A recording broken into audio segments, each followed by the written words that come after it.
Hey guys, welcome back to the Hillside, and today I have a very exciting thing to show you. Not only did my figs overwinter much better than last year, I actually have a first fruit forming right there. If you can see right here. So, to my understanding, fruit will only form on last year's wood. And where last year, I'm not sure if it was just because the plants were younger or the winter was just that much worse, because this past winter it was not terrible, but it wasn't, overly cold or overly snowy for that matter.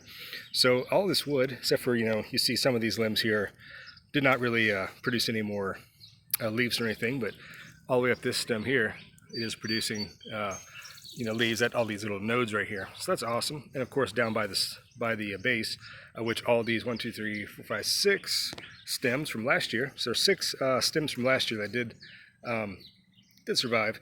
But anyways, getting back to my point here, this fruit here, it'll fruit on last year's wood. So this being last year's wood, it puts out a flush in the spring, like a smaller crop, I imagine. And of all the plants I have, only have 2.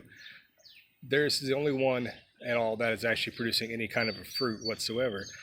And to that matter, this is only year 3 for this plant. So this is actually pretty young, because usually it's probably like 3 to 5 years till you get an actual like decent sized amount of fruit off of it. So having fruit this early is just amazing.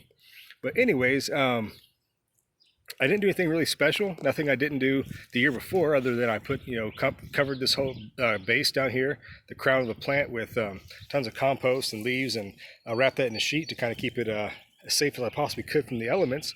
But nevertheless, this plant next to it, this one here where the fruit is developing, is Olympia, if you guys are wondering. And this one over here is the white Marseille, and it is actually much healthier as a plant. And it has limbs all the way up, little branches coming out right there, all the way to the top. So for whatever reason, this one did actually survive better, I suppose, if that makes any sense, with the amount of a dieback as opposed to the Olympia did. But I mean, right up to the top, you have new shoots coming out. It stops right about here, the last little bit, and that might have been actually my fault, because I did make a video about making softwood cuttings for figs, and you can see here's where my cut scar is right there.